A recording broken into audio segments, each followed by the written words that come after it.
partir de agora, na São Francisco FM, ocorrências policiais. Os principais acontecimentos policiais de nossa cidade e região. Você confere tudo aqui. Ocorrências policiais. Com o repórter Jonathan Cavalcante. Fala comigo, bebê. Com você, é claro que eu falo. Vem comigo. Gente, sabadou, né? De novo. Estamos entrando na reta final do mês de março de 2025, né? O tempo passa rápido, meus amigos. A gente segue aqui na sintonia da líder de audiência no seu rádio. São Francisco FM. O que foi, Clarice? Santos Carrocas, cadê o pipi? Não, deixa ele quieto pra lá.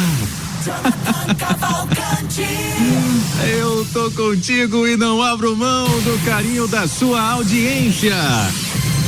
Ai, Clarice, você é uma figura, viu? Juntos também com a Tordan Rodas, que é especialista em rodas de liga leve, conserto de rodas, suspensão, alinhamento, balanceamento e troca de óleo com qualidade e preço justo. Siga no Instagram, @Tordan_Rodas. Olha, construção ou reforma, não jogue dinheiro fora com preços altos e qualidade duvidosa. Na Morada Materiais para Construção você encontra os melhores produtos, preços justos e atendimento de verdade. Olha, lá tem variedade, tem qualidade, condições especiais para você economizar.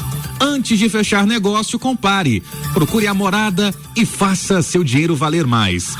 Entre em contato no 62991370509 ou visite a loja que fica na Avenida Ayrton Senna, no Filóstro Machado, sentido distrito de Joanápolis. E você confia a sua segurança a qualquer um? Atenção, menino, pare com isso, porque com o Grupo Prócer você tem proteção real, serviços terceirizados e atendimento especializado para empresas e condomínios. Ligue agora no 3703-8876, repetindo, 3703-8876. Dando start nas ocorrências policiais. Ó o galo aí, ó o galo aí. Bom dia, minha gente, vamos acordar. Quem já tá acordado desde 4 horas da manhã com o Frei Gilson, uma dose dupla de bom dia. Pois é, meus amigos e minhas amigas, daqui a pouco detalhes e atualizações sobre a história das carnes de cavalo. Tem entrevista na edição de hoje das ocorrências policiais sobre esse assunto. Cidadão foi abordado pela CPE, envolvido com o tráfico de drogas, e disse que ia buscar drogas no cabaré. Tem cabaré essa noite? Ai, ui. Outros fatos também em destaque nas ocorrências, situações de furto, treta entre noias, suspeito de furto de celular foi preso também. A operação Diploma Fake com novas atualizações para nossa audiência também, fato que foi divulgado em primeiríssima mão na manhã de ontem. Tudo isso e muito mais a partir de agora. E a gente começa trazendo atualizações, né, sobre um caso gravíssimo que aconteceu na manhã de ontem em Anápolis, em que a jovem Analissa Batista Lopes da Silva, de 20 anos, perdeu a vida em uma colisão envolvendo 2 motos e um caminhão, ali na BR-060, próximo ao Jockey Club, e aquela passarela que dá acesso ao bairro de Lourdes. De acordo com a Polícia Rodoviária Federal, o caminhão, que seguia no sentido Anápolis-Goiânia, realizou uma manobra brusca, fechando as 2 motos na rodovia. Com isso, os condutores das motocicletas perderam o controle dos veículos. Segundo a PRF, uma das motos chegou a ser arrastada por mais de 1 quilômetro pelo caminhão. A Analissa, que estava na garupa de uma das motos, a moto era pilotada pelo tio dela, a Analissa infelizmente morreu no local. O tio sofreu ferimentos graves e foi encaminhado com vários ferimentos para o EANA, o Hospital Estadual de Urgência de Anápolis, Dr. Henrique Santilo. Já o piloto e o passageiro da outra moto envolvida no acidente sofreram apenas ferimentos leves e foram atendidos no local. A gente citava desde ontem, né, com as atualizações ao vivo do repórter Victor Santos, que o caminhão envolvido na colisão fugiu do local sem prestar socorro às vítimas. E o detalhe a respeito desse caso é de que esse caminhoneiro foi localizado ontem em Goiânia, ontem à tarde. Esse homem de 46 anos de idade foi detido pela PRF, encaminhado à Delegacia de Investigação de Crimes de Trânsito, a DICT, da Polícia Civil, onde ele prestou depoimento ao delegado Manoel Vanderick.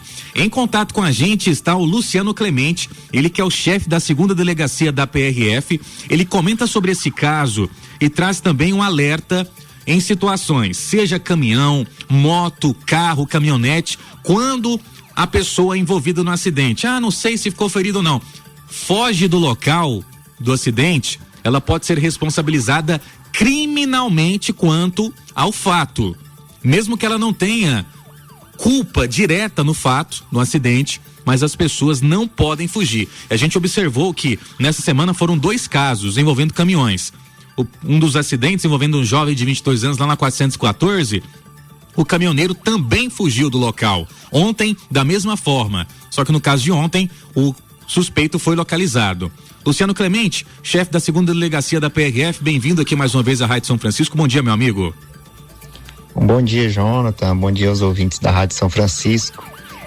Na manhã de ontem, né, após esse acidente, esse grave acidente aí que resultou na morte de uma jovem de 20 anos, a PRF soube, né, que havia o envolvimento de um veículo de grande porte, né, um caminhão, e que esse caminhão teria arrastado a moto por alguns metros, né, e evadido do local. Com isso, após o atendimento ali da ocorrência, a confecção do laudo, aguardando aí a perícia técnica, as equipes da PRF, juntamente com o nosso setor de inteligência, começou a fazer diligências aí no intuito de identificar e localizar, né, esse caminhão que supostamente seria evadido do local e estava direto ou indiretamente envolvido nesse acidente.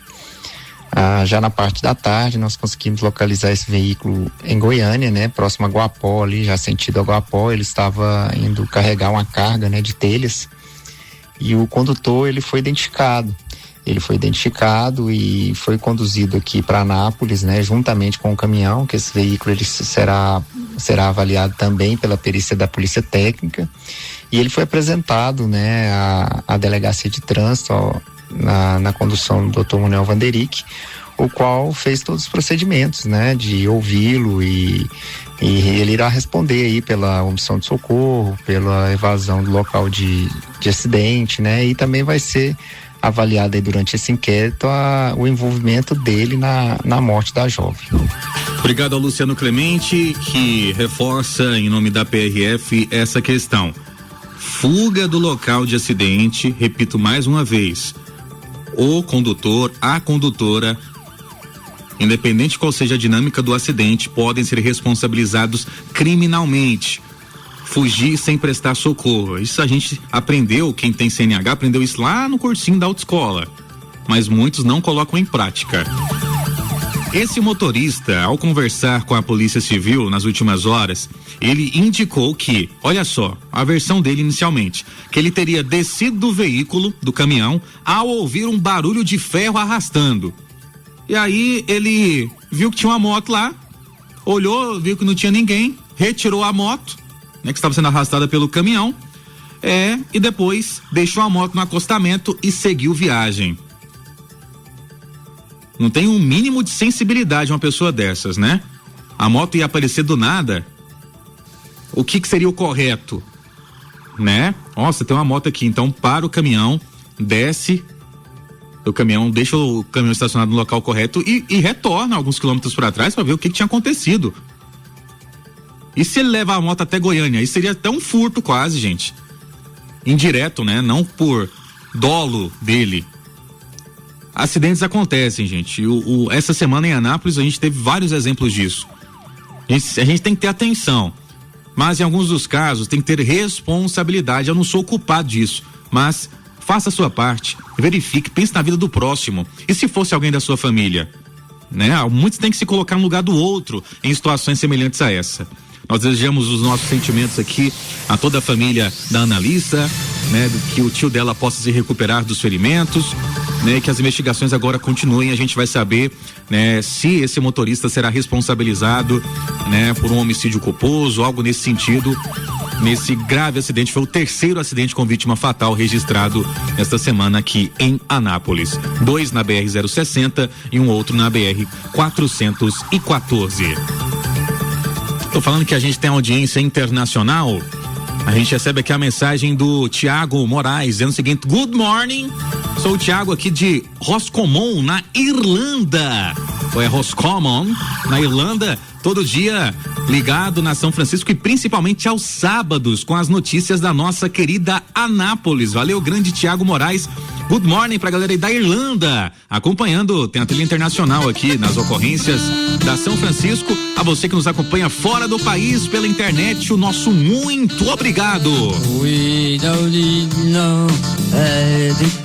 Que isso, rapaz, tá vendo, hein? Ao som de Cachorrão do Brega. Vamos juntos com mais informações nas ocorrências policiais. Daqui a pouco a história das carnes de X-Pocotó. Olha, uma mulher de Pirenópolis registrou um boletim de ocorrência aqui na cidade após enviar um Pix por engano. Valor de R$810 para um motorista de aplicativo. O caso aconteceu lá na Nova Vila Jaiara. Segundo o relato à polícia, a vítima solicitou uma corrida pelo aplicativo Uber 99 Moto. E ao final ela deveria pagar R$8,10 no valor da corrida. No entanto, ao realizar o pagamento, ela digitou um valor 100 vezes maior. Ela transferiu R$810 para a chave Pix lá do Marcelino, que seria então o piloto da moto. Né? Faltou lá uma vírgula, ou talvez tenha colocado um zero a mais, né? E aí a mulher tentou contato com o motorista na esperança de que ele devolvesse o dinheiro, mas não obteve retorno. Ela também buscou ajuda na plataforma, mas sem sucesso. Ela informou que não conseguiu anotar a placa e que o condutor era um homem com aproximadamente 50 anos de idade. A polícia agora investiga o caso para tentar identificar o motorista e recuperar o valor. Nesse caso aqui, gente, o cidadão é obrigatoriamente necessário que ele devolva o valor. Né? Foi transferido por engano. Não, mas ela que errou. Não. Existem critérios na legislação, a gente já conversou sobre isso, inclusive numa entrevista com o delegado lá do 3º DP sobre essas questões. Recebeu um dinheiro que não é seu, procure o quanto antes já entrar em contato com a pessoa. Se a pessoa mandou errado, ela tem como comprovar isso. Então, é mais uma história que a gente deve se colocar no lugar da pessoa. Se fosse com você, né? Você ia gostar de perder R$810? Então, fica aí o alerta pra nossa audiência. Não é isso, Guilherme? Galera lá em Campo Limpo de Goiás. Grande abraço. O Gilson Delmonte dizendo que a maior do interior de Goiás é a Associação Atlética Anapolina, UBRA. O Uber tá quase voltando, gente, quase. Daqui a pouco detalhes também sobre a operação Diploma Fake, situações de tráfico de drogas, furto em residência, tudo isso eu vou contar pra vocês com detalhes após o intervalo comercial. Se virou caso de polícia na São Francisco, vira notícia. Aqui na São Francisco você tem vez e você tem voz. E vamos agora com destaques para mais informações da operação Diploma Fake. A casa caiu? É, o assunto que teve início em 2024 e com novos desdobramentos agora no ano de 2025. Porque ontem o GEIC deflagrou a segunda fase da operação Diploma Fake, visando cumprir 54 mandados judiciais. Buscas e apreensões, quebra de dados e quebra de sigilos telefônicos. A operação com o GEIC de Anápolis passou pelas cidades de Goiânia, Palmeiras de Goiás, Goianira e Mineiros, Salvador na Bahia e Colíder no Mato Grosso. Trata-se de uma investigação contra um grupo criminoso responsável por vender diplomas falsos. Os comprovadores escolhem o curso de graduação ou pós-graduação, pagam valores entre R$2.000 e R$4.000 e recebem o diploma em poucos dias. O grupo participava da seguinte forma: o operador que vendia os diplomas mora em Anápolis, ele foi alvo da primeira fase, o ouvinte se lembra, né? Aquela operação, deu polêmica e tal, o pessoal ficou bravo comigo, mas eu falei, a informação é correta, rapaz, aqui eu não sou pago para ficar defendendo A, B, C ou D. Eu defendo o ouvinte da rádio, rapaz. Pois é aí o caso lá que envolveu aquele cara que era candidato a vereador, tinha um assessor político no meio do pagode, enfim. Aí isso começou ano passado. Só que os demais investigados são pessoas, e aí vem o outro lado da história, que assinavam os documentos, diretores, diretoras e secretários das faculdades. Foram identificadas instituições de ensino em Goiás, Rio de Janeiro, Mato Grosso e em Minas Gerais. Foram apreendidos diversos documentos e aparelhos eletrônicos de interesse das investigações. Em contato com a gente está o delegado Luiz Carlos Cruz, delegado do GEIC, Grupo Especial de Investigações Criminais.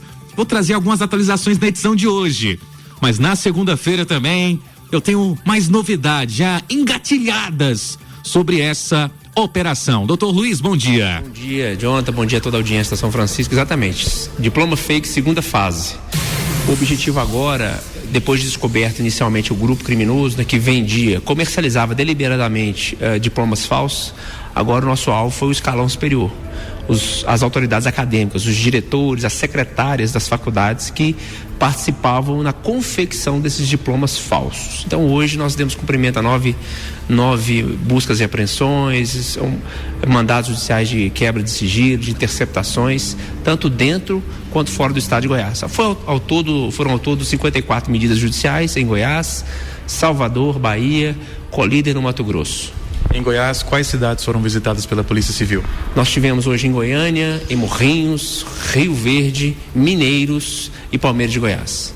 E para a gente recapitular, doutor, como que funciona esse esquema que foi identificado pela polícia ano passado? Nós temos um operador do grupo aqui em Anápolis que eram procurados por pessoas aleatórias. Olha, fulano, eu quero um diploma de curso superior na área tal, um curso superior X. Essa pessoa simplesmente recebia o pagamento e contatava a rede de apoio dele, que é essas pessoas que confeccionavam, fabricavam esses diplomas. Então funcionava dessa maneira: esse captador era procurado por interessado, ele demandava o grupo, em alguns dias, teve caso, no mesmo dia o diploma ficar pronto, recebia o pagamento e todo mundo ficava feliz. Esses diplomas tinham validade, doutor? Sim. O que causa perplexidade é justamente esse ponto.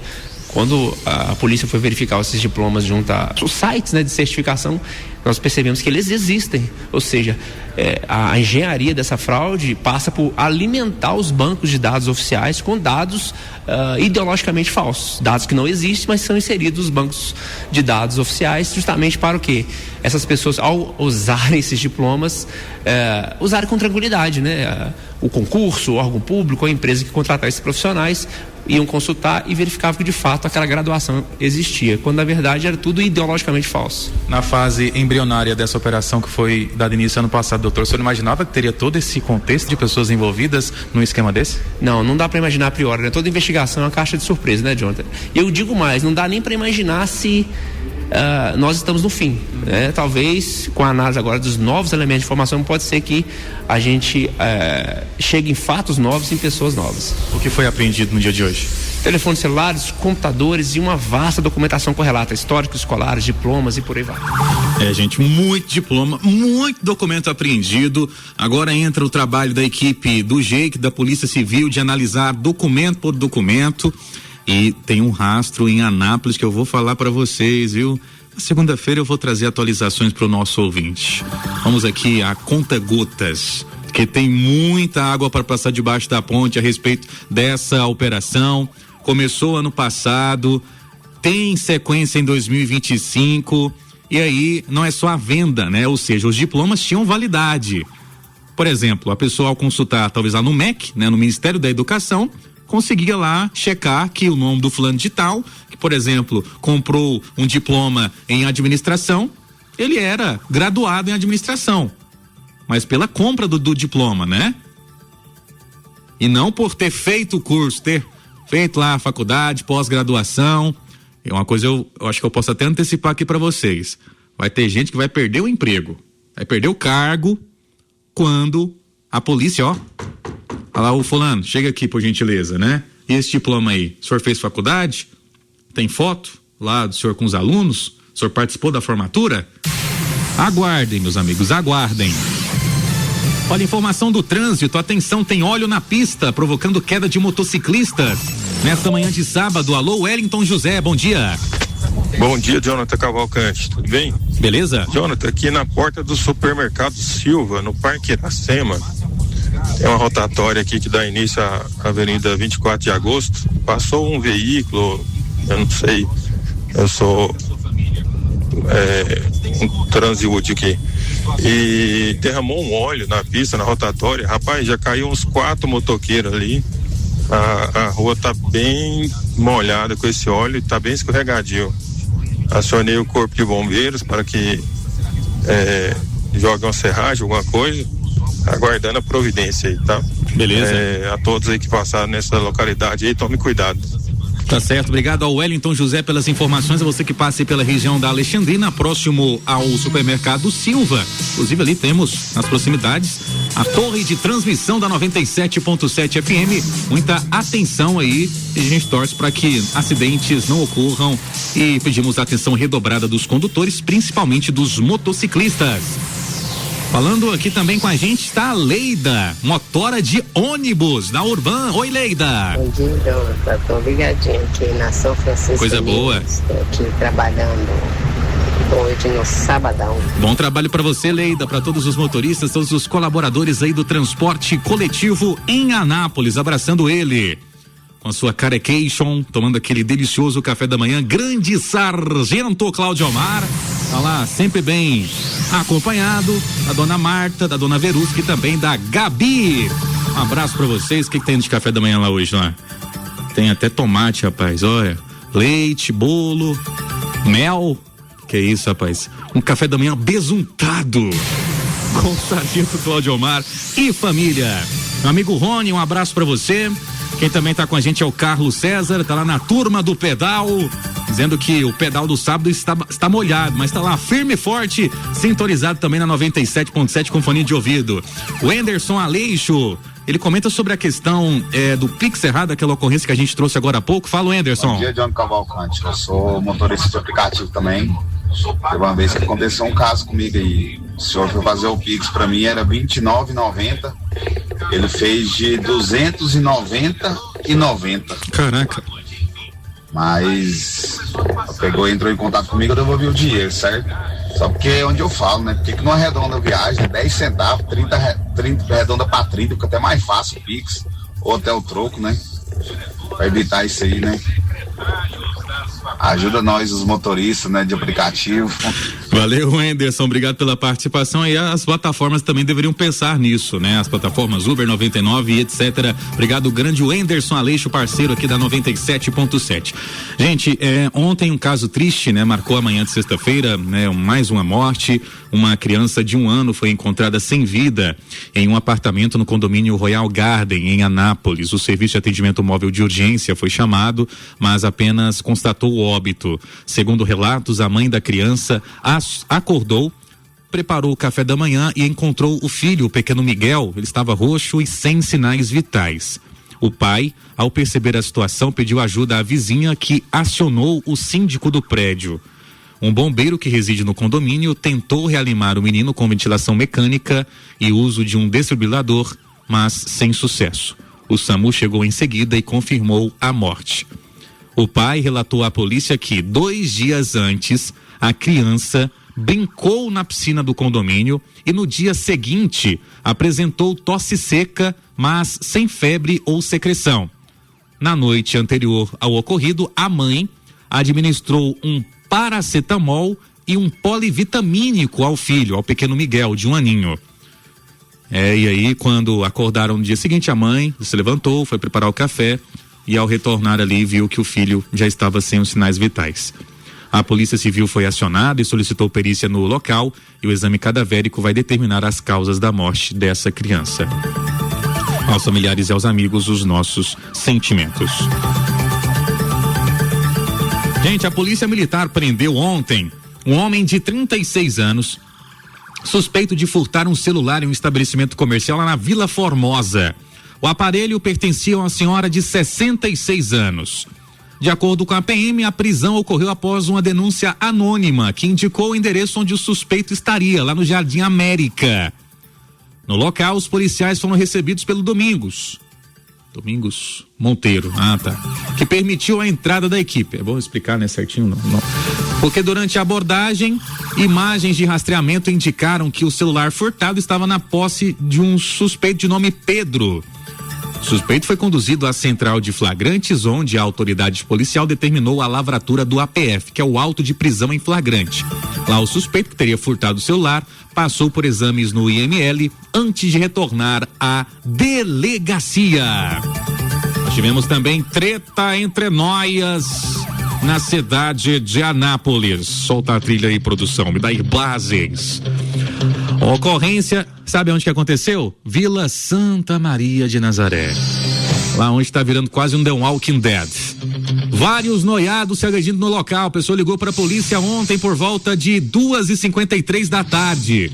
A equipe do grupo tático esteve no local e se deparou com 2 indivíduos com algumas escoriações, alegando que teriam sido agredidos pelos gêmeos, que usaram um cabo de vassoura e também que estavam portando uma faca.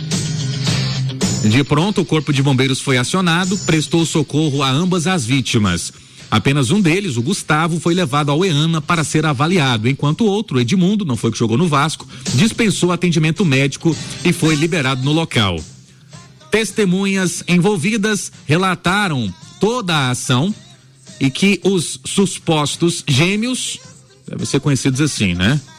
Se um é perigoso, imagina os dois juntos, que usam tornozeleira eletrônica, teriam evadido sentido Avenida Mato Grosso. Uma das vítimas de 39, a outra de 31 anos de idade. Ali uma região que, infelizmente, dia após dia, só aumenta a questão do tráfico de drogas. Falando em tornozeleira eletrônica, gente, esses dias eu estava fazendo uma caminhada lá no Parque Ipiranga, aí bem próximo àquele mezanino, né? Vamos colocar assim dessa forma, ali próximo às árvores ali, próximo aos lagos. Aí eu olhei, né? Pensei, o prefeito não tirou a decoração de Natal até hoje. Aí eu fui olhar, na verdade eram alguns jovens ali. Aí eu olhei pro tornozelo das crianças, tava lá piscando lá, né? E um odor, né? Aquela brisa, né? Quase que eu fiquei assim, aí, cara, o Parque Ipiranga tá muito da hora, Joe. Na hora que você passa ali que é difícil, gente. Como é que você sabe que é cheiro de maconha, gente? É só dar uma... Quando você faz a curva ali, você já começa a sentir a brisa. O Parque Ipiranga já foi mais atrativo, né? Para uma prática esportiva, né? Precisando de uma fiscalização mais intensa lá. O que foi agora, produção? Tá, aquela história lá. Vamos com atualizações sobre o Vamos com atualizações da carne apreendida em uma fábrica clandestina de Anápolis, gente. Confirmado, tá batido o martelo. A carne apreendida, aquele caso lá do abatedouro clandestino. E no dia seguinte, a polícia descobriu aquele galpão que funcionava como um frigorífico clandestino lá na Vila União. A carne era de cavalo, gente. Confirmado. Após a análise laboratorial de amostras coletadas em fábrica clandestina de produtos, fechada em Anápolis, a Agrodefesa confirmou que o material armazenado no local era de origem equina. Para chegar ao resultado, foram coletadas 5 amostras com pedaços de carcaça e músculos fatiados em diferentes locais onde os produtos estavam armazenados na fábrica clandestina. Todo o material foi encaminhado para análise e, gente, houve a constatação de que todas as carnes apresentavam DNA 100%, quase que não saiu 100, Jonathan, 100% equino e nada de traços de DNA bovino. O laudo já foi encaminhado para a Polícia Civil, que está conduzindo o inquérito sobre o caso. Falava essa semana, né? Vamos ter novidades. O proprietário lá pelo abatedouro e do galpão, o Ciro, foi identificado, já prestou depoimento, está recebendo o amparo legal com seus advogados. Agora temos esse novo capítulo da história. E agora o próximo passo é saber quem estava comprando essa carne, para onde ela estava sendo vendida. E a informação que a gente tem é de que o suspeito apresentou alguns comprovantes. e que os cavalos que estavam naquele abatedouro, gente, não eram furtados, segundo a versão do Ciro, a informação exclusiva que a gente tem, não eram furtados, eles eram adquiridos de outra forma, mas furtados e achados na rua não eram. Tá bom? Segundo a versão do responsável pelo abatedouro. Em contato com a gente está o Marcelo Salles, coordenador da Agrodefesa em Anápolis. Bom dia, Marcelo. Bom dia, Jonathan. Obrigado mais uma vez pelo convite. Exatamente. A partir das amostras que foram coletadas no dia que nós fizemos a fiscalização no galpão da Vila União, né, onde foram encontrados freezers repletos de carne, e conforme a investigação da Polícia Civil e Polícia Militar, ligou a esse galpão ao abatedouro clandestino que foi desmantelado no domingo, dia 9. Então, nós fizemos uma coleta de amostras dessas carnes que estavam nesses freezers lá no galpão e encaminhamos para o Laboratório Federal de Defesa Agropecuária do Ministério da Agricultura, em Goiânia, onde foram realizados exames moleculares, né, de DNA para identificação de espécie. E em todas as amostras coletadas foi identificado o DNA equino, ou seja, concluindo que aquelas carnes eram realmente carnes oriundas de cavalos, de equídeos, né? E não de bovinos. Então, as investigações continuam, né? Está sendo conduzido inquérito pela Polícia Civil, a Agrodefesa está colaborando, prestando informações técnicas, os laudos dessas análises foram fornecidos para a polícia para compor o inquérito, e a investigação agora continua para verificar quais eram os destinos dessas carnes, etc., né? E a Agrodefesa continua colaborando com o trabalho da Polícia Civil. Obrigado ao Marcelo Salles pelas informações. A gente vai acompanhar também agora mais investigações que serão realizadas pela Polícia Civil e os resultados dessas investigações. Repito mais uma vez, ainda não tem nenhum estabelecimento confirmado que, por exemplo, adquiria essas carnes. Se fazia hambúrguer, se fazia linguiça, enfim, não se tem ainda essa confirmação. Mas eu tenho mais uma informação exclusiva aqui nas ocorrências da São Francisco, que a gente trabalha com fatos e com fontes seguras. Uma pessoa me disse o seguinte, não vou trazer aqui muitos detalhes sobre a análise da informação, mas essa pessoa entrou em contato com uma fonte da Rádio São Francisco, essa fonte da Rádio São Francisco em contato comigo. Essa pessoa prestava serviços a um mercadinho aqui da cidade de Anápolis, e essa pessoa informou que o Ciro era um dos proprietários desse mercadinho. Agora, se nesse mercadinho vendia carne com X-pocotó, carne de cavalo, eu não sei. Mas temos esse link. A informação aqui diz o seguinte, Jonathan, apesar de não estar em nenhum dos contratos sociais com esse estabelecimento, o Ciro era um dos proprietários. Dá a possibilidade, né, de que lá no açougue desse mercadinho, talvez tinha essa carne sem procedência, ou se essa carne era destinada aí no lado oculto do mercado anapolino, ou goiano, não se sabe.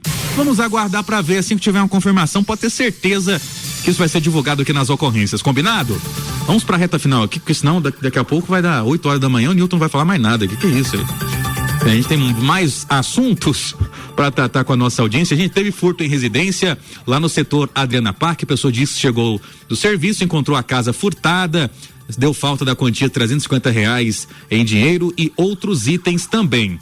E um caso envolvendo tráfico de drogas que foi registrado na GO 222. Preste atenção nessa ocorrência, porque equipes da CPE em patrulhamento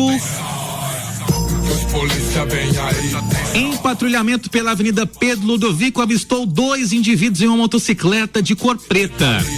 Ao consultarem a placa da moto, verificaram que não se tratava de uma moto, e sim de um Uno.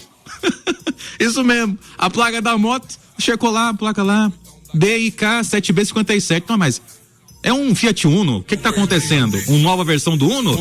E aí, né, a polícia foi lá, fez a abordagem. Os 2 indivíduos foram abordados na GO 222. O garupa da motocicleta parecia segurar algum objeto entre ele e o piloto, o qual ensejou a suspeita da equipe. Devido à suspeição gerada pela ação, a equipe de CPE abordou. Sabe que os policiais não levam dúvidas para casa, né? E aí os indivíduos tentaram fugir. O garupa tentou dispensar um objeto envolvido em um plástico amarelo no momento da abordagem. Durante a abordagem foi visualizado na mão de um deles, e que foi identificado, e o garupa, um pacote contendo substância em pó branca. Em sua cintura foi localizado um objeto envolvido em plástico amarelo. Aparentemente, os objetos envolvidos em plástico amarelo se tratavam de maconha. Com o piloto, nada foi encontrado. Sobre a origem da droga, os mesmos disseram que foram designados a buscá-la em um cabaré aqui da cidade de Anápolis. Será que eu falo o nome do cabaré? Não pode não, né, produção? Merchan grátis não pode, o Alex não gosta não. O cabaré, aqui, vamos lá. O cabaré tem o nome do dia 25 de dezembro. Sacou? Pegou aí? Pegou aí? Enfim. Diante das evidências, os envolvidos foram levados para a Delegacia Geral de Polícia Civil e apresentados à autoridade policial. E essa dupla se deu mal. Nós vemos ainda na região de Goianápolis, no âmbito da Operação Mulher Mais Segura, um homem de 35 anos que perseguiu e invadiu a casa da ex-companheira, além de praticar o delito de dano contra o veículo do indivíduo que estava com ela naquele momento e os ameaçar de morte. O cidadão que não aceitava o término do relacionamento e vinha perseguindo e ameaçando a ex. Foi preso e conduzido também à Delegacia de Polícia Civil. Gente, por hoje é só. Encerramos as ocorrências policiais e na segunda-feira pode ter certeza que teremos mais atualizações para os nossos ouvintes.